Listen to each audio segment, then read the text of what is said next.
Good morning everyone. Civil step HPS 2025 को target करते हुए अपना नया ऑनलाइन रिकॉर्डेड बैच स्टार्ट कर रहा है। हिंदी और इंग्लिश दोनों माध्यम में ये बैच रहेगा। दोनों की सेपरेट रिकॉर्डिंग है। हिंदी की रिकॉर्डिंग बिल्कुल डिफरेंट है, इंग्लिश की रिकॉर्डिंग बिल्कुल डिफरेंट है। ये जो बैच स्टार्ट होने वाला है ये 12 फेब से स्टार्ट होगा। एचएस 2025 जो कि अगले साल होने वाला है उसको टारगेट करते हुए रहेगा।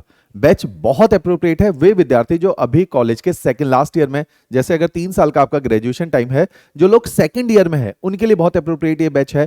जो लोग वर्किंग प्रोफेशनल्स हैं उनके लिए बहुत अप्रोप्रिएट है। जो लोग हाउसवाइफ हैं उनके लिए बहुत अप्रोप्रिएट बैच है, क्योंकि इसमें ऑनलाइन रिकॉर्डेड बैच की ब्यूटी क्या है, सुबह 10 बजे आपका लेक्चर मिल जाएगा आपको।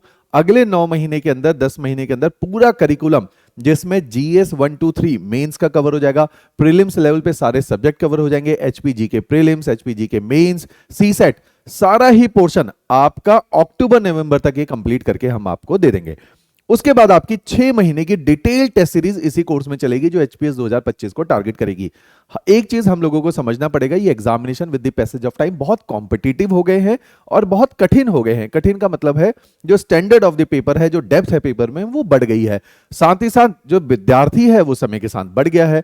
सीट्स उसके कॉरस्पॉन्डिंग उतनी ज्यादा नहीं बढ़ी है, और जो विद्यार्थी बड़ा भी है अब वो नया स्टूडेंट है, शार्प है, अच्छे एजुकेशन के साथ आ रहा है।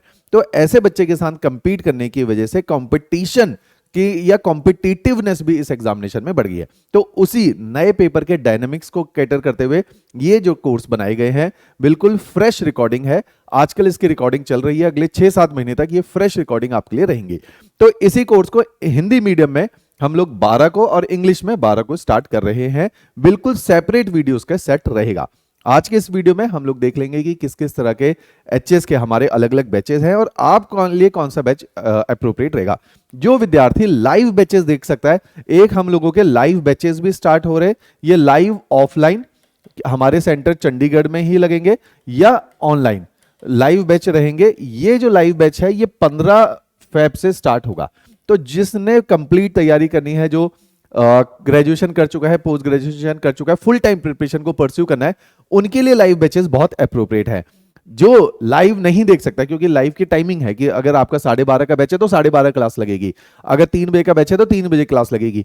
तो अगर जिसके पास जो वर्किंग प्रोफेशनल है, कॉलेज गोइंग स्टूडेंट है, वो ये नहीं देख सकता, तो उसके लिए ये रिकॉर्डेड बैच जिसकी मैं अभी तक चर्चा कर रहा था वो बहुत अप्रोप्रिएट है। रिकॉर्डेड बैच की ब्यूटी क्या है, एक तो आप इन लेक्चर को सुबह 10 बजे हम अपलोड करेंगे। आप अपने समय अनुसार, अगर आप ऑफिस जाते हैं 5 बजे आते हो, 6 बजे बैठ के लेक्चर देख लो। अगर आप कॉलेज जाते हो तो 6 से 7, 7:30 तक लेक्चर देख लो। 1 से सवा घंटे के लेक्चर है, क्रिस्प लेक्चर है, बहुत क्रिस्प है, एफिशिएंट है। पर्सनली अगर किसी को सेल्फ स्टडी करनी है उसका प्लान ऑफ एक्शन अलग है, जिसकी मैंने डिटेल्ड वीडियो डिस्क्रिप्शन में भी डाली हुई है। वहां पे अगर आपको अपने सेल्फ स्टडी से भी तैयारी करनी है, सेल्फ स्टडी से भी सिलेक्शन होता है, कोचिंग से भी सिलेक्शन होता है, आपको देखना है कि आपका रास्ता कौन सा है। तो अगर आपको लगता है कि आप सेल्फ स्टडी वाले स्टूडेंट हो, आपको बहुत ज्यादा लेक्चर की जरूरत नहीं है, आर्ट्स बैकग्राउंड रहा है, तो नीचे डिस्क्रिप्शन में एक डिटेल वीडियो का लिंक है, उसके मुताबिक तैयारी कर लो। सेल्फ स्टडी से भी आप आसानी से तैयार कर सकते हो। जिसको लगता है कि चीजें क्रिस्प मिल जाए, इफेक्टिवली लेक्चर मिल जाए, बहुत ज्यादा इधर उधर भागदौड़ नहीं करनी है, उसके लिए ये ऑनलाइन रिकॉर्डेड बैच का माध्यम रहता है। इन बैचेस से एचएस में हमारे पहले भी सिलेक्शन आए हैं। इस साल जो एनटी का एग्जामिनेशन हुआ उसमें बहुत सारे विद्यार्थियों ने फर्स्ट अटेम्प्ट के अंदर इन बैचेस के माध्यम से पेपर को क्वालिफाई किया। बहुत इफेक्टिव बैच है। इस बैच में 10 बजे लेक्चर अपलोड होगा, आप अपने समय अनुसार कभी भी देख लो। अच्छा, कितनी बार भी देख लो, कोई पाबंदी नहीं है कि आप 10 बार देखो, 20 बार दिन लेक्चर को देखो। अगले 2 साल तक इनकी वैलिडिटी रहेगी आपके पास। तो इस तरीके के बैच है। आप किसी भी डिवाइस से देख लो, आप चाहो तो मोबाइल से देख लो, टैबलेट से देख लो, कंप्यूटर से देख लो, डेस्कटॉप से देख लो, इस तरीके से। या अगर आप चाहते हो तो फ्लेक्सिबिलिटी ऑफ स्पेस है कि आप लगातार, आपकी माइक ऐसी जॉब है जिसमें आप 6 महीने इधर रहते हो, 3 महीने कहीं और रहते हो, तो यहाँ पे कहीं भी किसी भी जगह से बैठ के लेक्चर्स को देखते हो। जैसे सिविल स्टेप के बहुत सारे विद्यार्थी जो इंटरनेशनल है आज की डेट में, या जो हिमाचल के बाहर बहुत ज्यादा है, बेंगलोर में जॉब कर रहे हैं, मुंबई में कर रहे हैं, पुणे में कर रहे हैं, तो वो वहां से भी लेक्चर्स को एक्सेस करते हैं। तो कहीं से भी लेक्चर्स को देखा जा सकता है। ये फ्लेक्सिबिलिटी इसके साथ है। इस कोर्स के अंदर prelims, mains, interview HS examination को डिफिकल्ट बनाती है उसका 3 स्टेज फिनोमिना, और हर स्टेज में अलग अलग आपके क्राइटेरिया रहते हैं, पैरामीटर रहते हैं, जिसमें आपकी पर्सनैलिटी के अलग अलग एस्पेक्ट को चेक किया जाता है। तो इस तरह के बैचें की प्रीलिम्स की जो रिक्वायरमेंट है वो इसमें पढ़ाई जाएगी। उसमें सी सेट पढ़ाया जाएगा, प्रीलिम्स पढ़ाया जाएगा, मेंस पढ़ाया जाएगा, मेंस के प्रैक्टिस आंसर राइटिंग कराई जाएगी, और मॉक इंटरव्यू भी इसी कोर्स के अंदर आप लोगों के लिए रहेंगे। तो इस कोर्स के अंदर को शुरू करने से पहले मैं एक आपको फॉर्मूला बता देता हूं। जब भी इतनी बड़ी तैयारी को करना है जिसमें इतनी डाइवर्सिटी ऑफ सब्जेक्ट है कि 12 से 16 सब्जेक्ट्स इसके अंदर हैं, अगर सीसेट को भी काउंट करो, लैंग्वेजेस को काउंट करूं, तो 17-18 सब्जेक्ट्स इसके अंदर बनते हैं। इतने डाइवर्स सब्जेक्ट हैं और हमारे पास महीने, अगला अगर पेपर जून में होता है तो अपने पास मोटा मोटा 16 महीने का टाइम है, तो उतना ज्यादा समय भी नहीं है। तो इतने सारे सब्जेक्ट को इतनी गहराई में, जहां पे सिविल सर्विसेज के एग्जामिनेशन है, जहां एसडीएम, डीएसपी, तहसीलदार है ना, अलग अलग पोर्टफोलियो हैं, उनको संभालना है, तो आपको एक नॉलेज में डेप्थ चाहिए, आपके ग्रेविटी चाहिए, इमोशंस के अंदर डेप्थ चाहिए और स्टेबिलिटी चाहिए। तो ये जो एग्जामिनेशन है, ये ना कि केवल एकेडमिक लर्निंग है, ये आपकी मैच्योरिटी की तरफ भी आपको लेकर जाते हैं। तो इसी के लिए एक प्रोसेस हम लोगों ने बनाया है। उस प्रोसेस के तहत अगर आप तैयारी करते हो, चाहे आप सेल्फ स्टडी करो, तैयारी करते हो, तो आपके सिलेक्शन के चांसेस बहुत ब्राइट होंगे। इस एग्जामिनेशन में मैं बार बार बोलता हूं, अननेसेसरी इस एग्जामिनेशन की प्रिपरेशन करने की जरूरत नहीं है, क्योंकि हिमाचल में अगर आप देखोगे पिछले कुछ सालों में गवर्नमेंट जॉब बहुत ज्यादा नहीं निकल रही है और बच्चा बहुत ज्यादा धीरे धीरे तैयारी करे, क्योंकि जॉब क्रिएशन अदरवाइज इकोनॉमी के अंदर हो ही नहीं रही है, बहुत ज्यादा इंडस्ट्रियलाइजेशन नहीं है। तो उसकी वजह से 4-4, 5-5 साल तक बच्चे बहुत छोटे छोटे एग्जामिनेशन की भी तैयारी करने लग जाते हैं। और उसके लिए, और गवर्नमेंट के लगातार आप देखोगे, पटवारी का लास्ट एग्जामिनेशन कैंसिल हो गया, जेओ आईटी का कैंसिल हो गया, इतने सारे एग्जामिनेशन, सब इंस्पेक्टर का एग्जामिनेशन हॉल्ट पे है। तो अगर एग्जामिनेशन नहीं होंगे तो इतना सारा बच्चा जो तैयारी कर रहा है वो बेचारा कब सिलेक्ट होगा, वो ओवर एज होते चले जाते हैं बच्चे। तो इसीलिए मैं बहुत ज्यादा गवर्नमेंट जॉब को प्रमोट नहीं करता। मैं कहता हूं कि अगर गवर्नमेंट जॉब की तैयारी करनी है तो फिर पूरी शिद्दत के साथ करनी है और सही प्रोसेस। देखो, शिद्दत का मतलब ये नहीं कि 12 घंटे पढ़ना है। अगर 12 घंटे पढ़ना दिशाहीन तरीके से है तो it is utter waste of time. तो सही दिशा में तैयारी करो, चाहे सेल्फ स्टडी करो। तो सेल्फ स्टडी के लिए भी हम लोग बहुत प्रमोट करते हैं कि इस तरीके से सेल्फ स्टडी करो। उसी प्लान ऑफ एक्शन में हमने क्या करा है कि पहले स्टेज 1 बना दी। स्टेज 1 का मतलब है कि इतनी बड़ी तैयारी करनी है, पहले कुछ बेसिक फंडे क्लियर कर लेते। बेसिक फंडे क्या है कि अगर ये सारी तैयारी करनी है जिसमें आर्ट्स के सब्जेक्ट है, हर बच्चे ने तो हिमाचल में आर्ट्स नहीं पढ़ा, साइंस भी पढ़ा है, कॉमर्स भी पढ़ा है, तो उसमें, और जिसने आर्ट्स भी पढ़ा उसने आर्ट्स के 2 या 3 सब्जेक्ट पढ़े। यहां मैं 17-18 सब्जेक्ट्स की बात कर रहा हूं।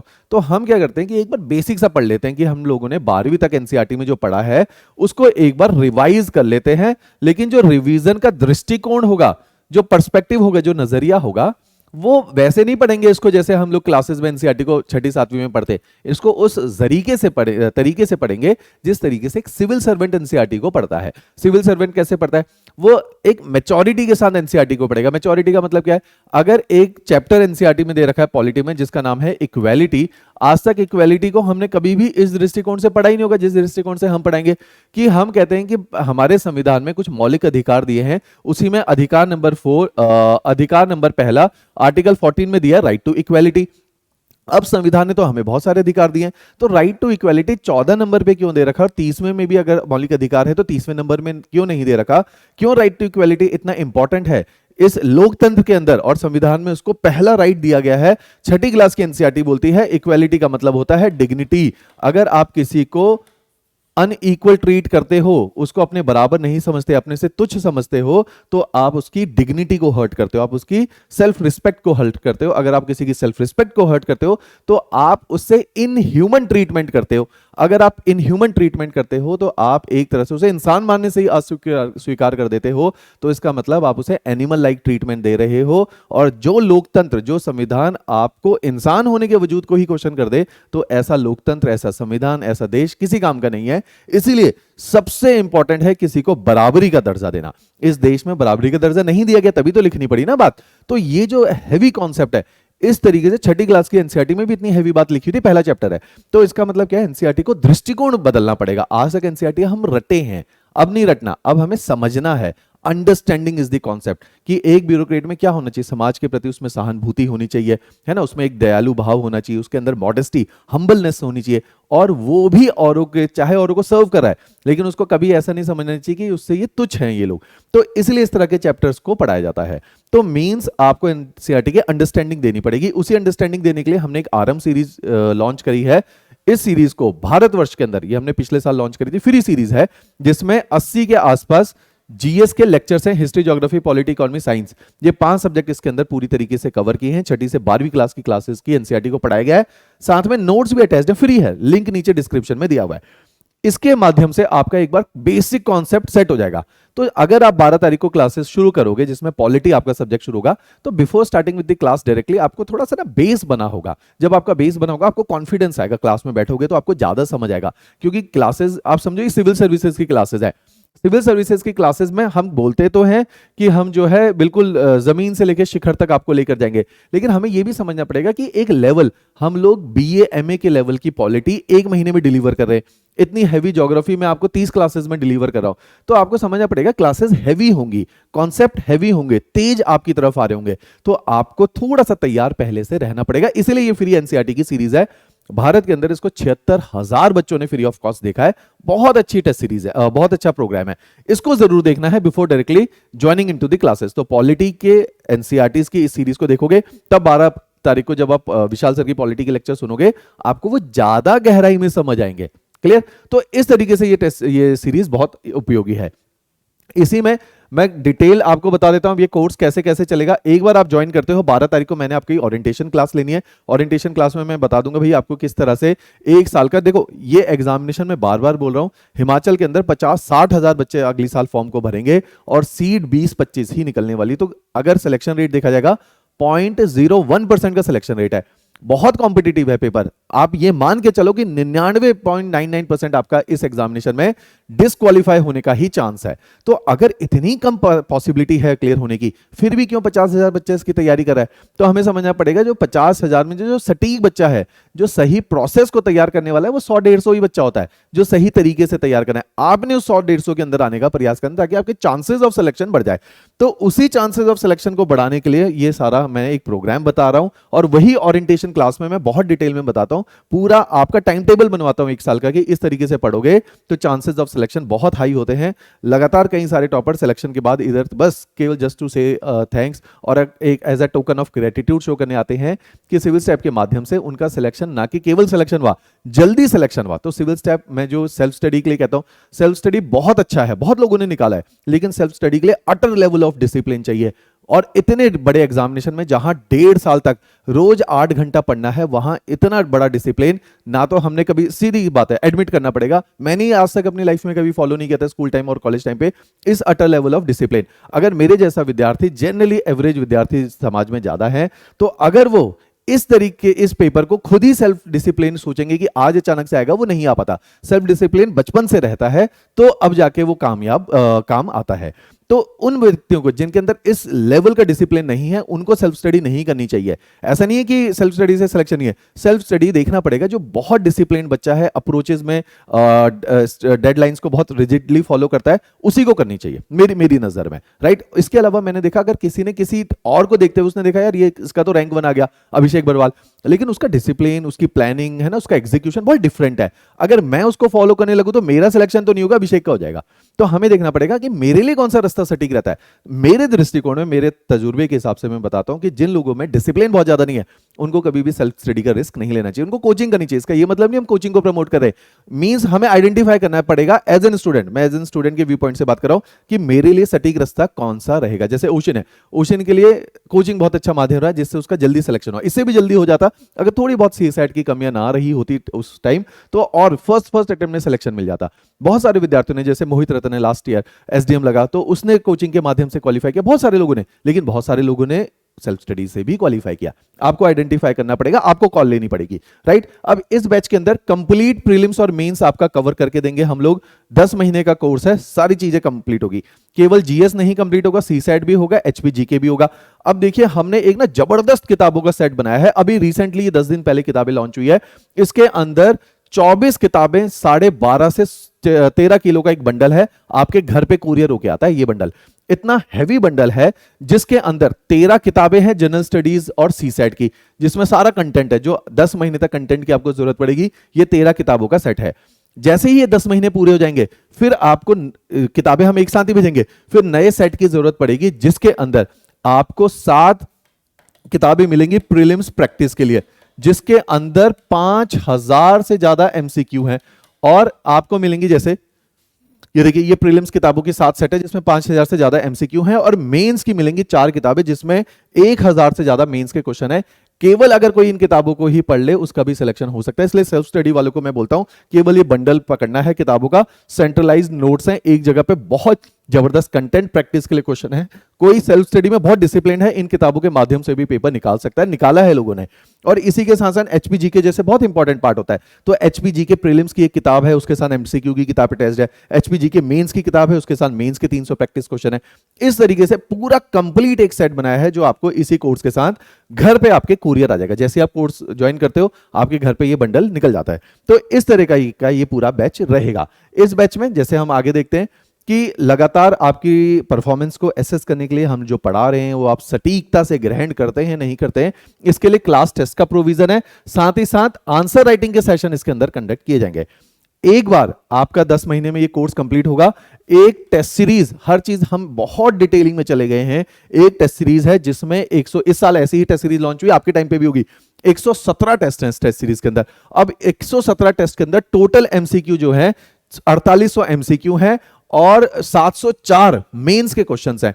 इतनी डिटेल टेस्ट सीरीज है, ये सारी डिटेलिंग दे रखी है। इस साल जो टेस्ट सीरीज लॉन्च की थी हूबहू ऐसे ही टेस्ट सीरीज आपके टाइम पे भी लॉन्च होगी।